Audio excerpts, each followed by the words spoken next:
Hello people. Alright, so today we are going to go into part 2 of the muscle building series, how to build muscle.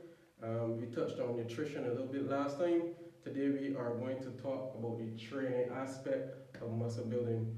Before we go any further, please subscribe to the page and press the like button for sharing this good content. Alright, so the first thing to handle when talking about training for muscle building is identifying the type of training you want to do. So there are different modes of training that target the different aspects of the body. So for instance, cardiovascular exercise,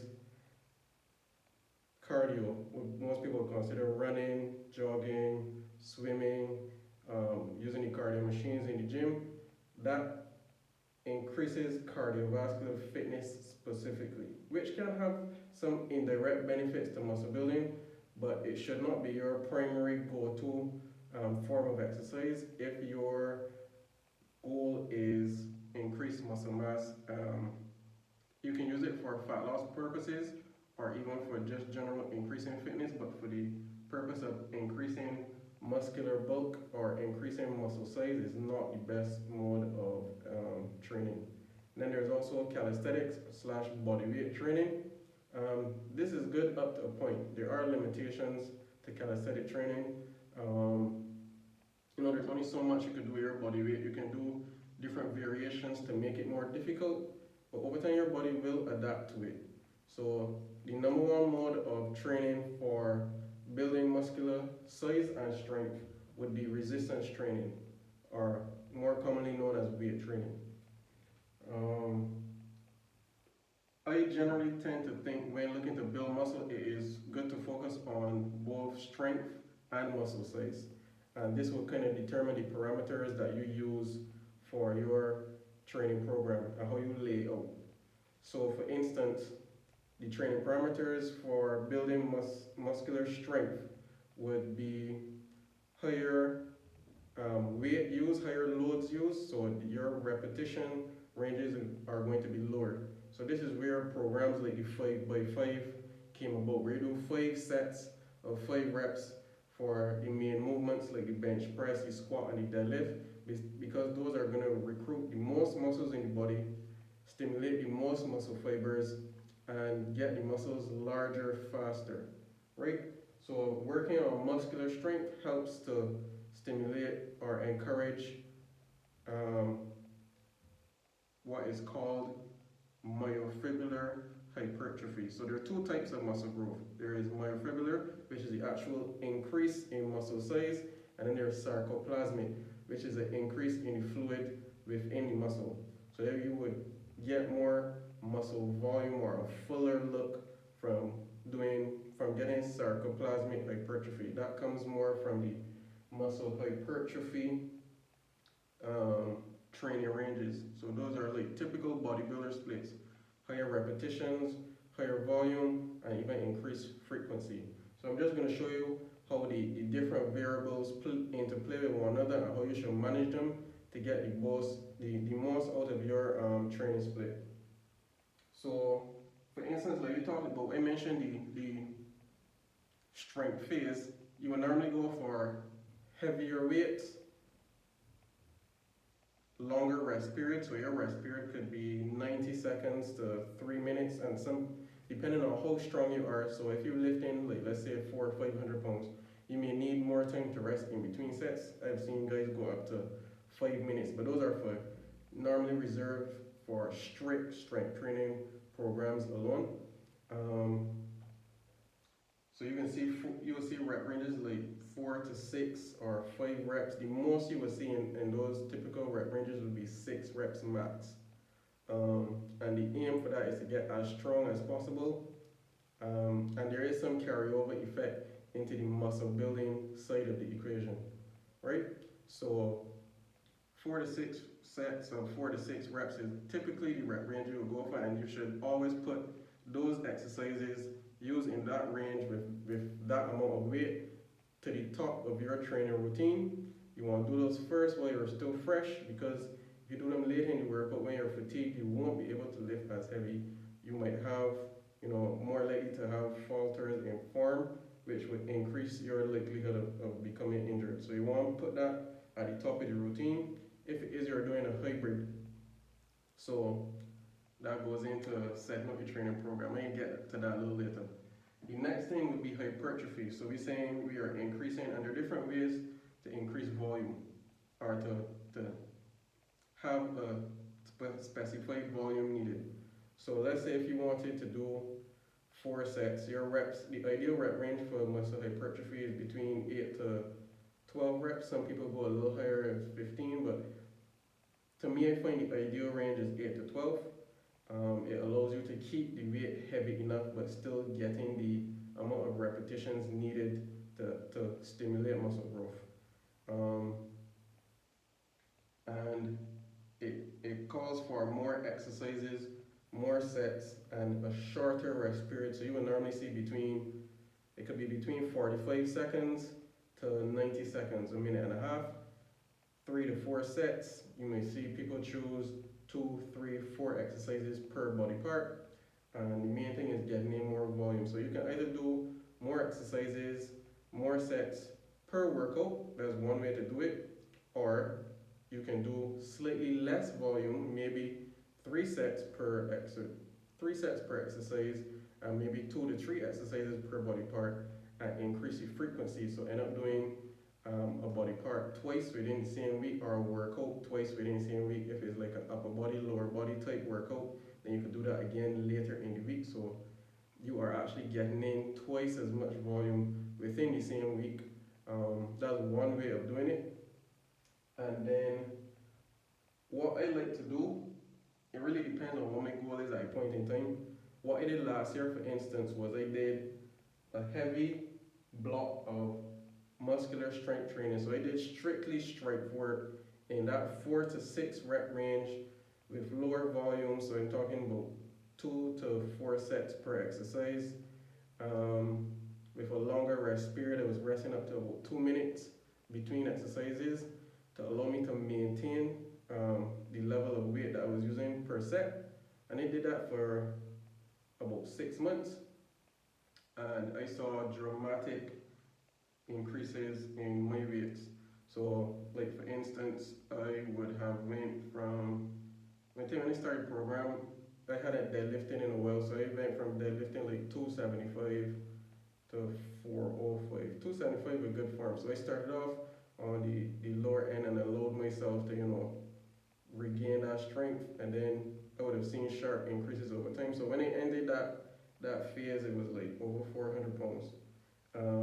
So to me, that was a successful phase. All of my exercises increased in strength, and then I moved into more of a hybrid between muscular strength and muscle hypertrophy. So I would have done less strength work, still did them to the top of the workout, but then I would have done more volume after I did my strength work. So I would have chosen 1 or 2 main compound movements being exercises that target multiple muscle groups at once. So like I said, the same squat, deadlift, bench, overhead press, pull-ups.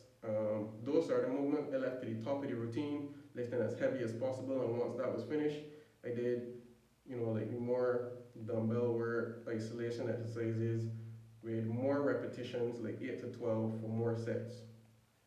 And that combination for me, I found that is where I really started to fill out. So the muscular strength then transferred over into being able to lift heavier weights when I was trying to get the muscle growth.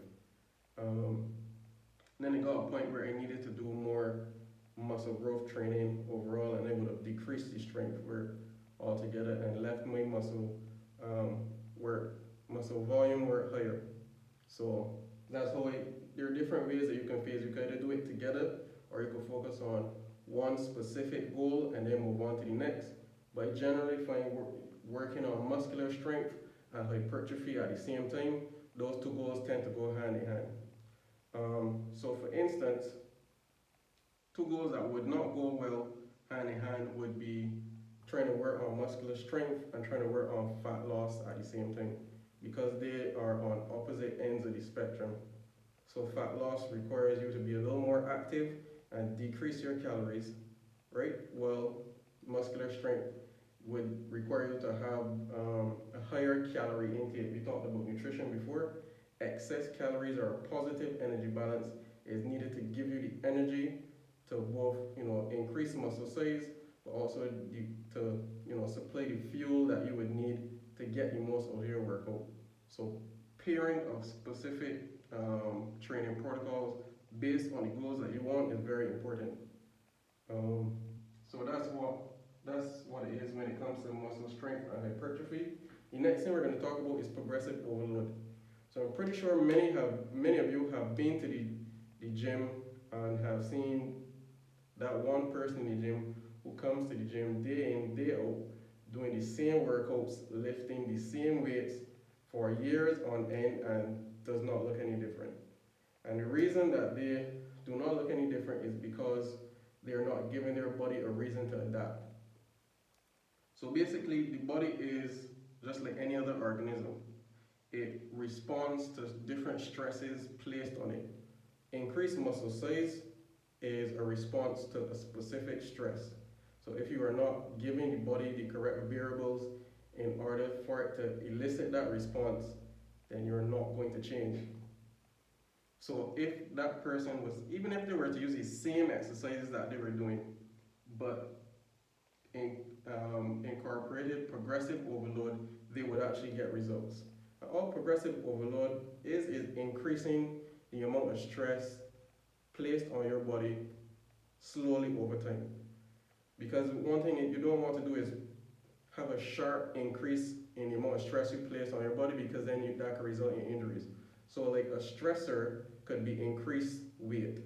So if you go from bench pressing 50 pounds and you decide one day you want bench press 150 and your body's not ready for it, you could get injuries in your shoulders or in the chest, wherever. So progressive overload is taking a systematic approach to increasing your weights over time. So let's take that same bench press example. Let's say if you are bench pressing 50 pounds now and you wanted to get to 150 pounds over the course of, let's say, 12 to 16 weeks, the best way to do it is to grade it by looking at increasing the weight and looking at increasing the reps incrementally over time. So let's say your workout entails you to do 3 sets of, let's say if you're doing the strength phase, so 5 reps. You're doing 3 sets of 5 reps. The first time you lift at the 50 pound, you get 3 sets of 4 reps. Next week, your goal will be to achieve 3 sets of 5 reps. Once you have achieved that goal, then you add weight to the bar. So the same 50 pounds, since it's an upper body exercise, you can add 5 pounds aside. And it doesn't sound like a lot, but over time you will see how it adds up. So if you add 2.5 on one side and 2.5 on the next, now you're lifting 55 pounds.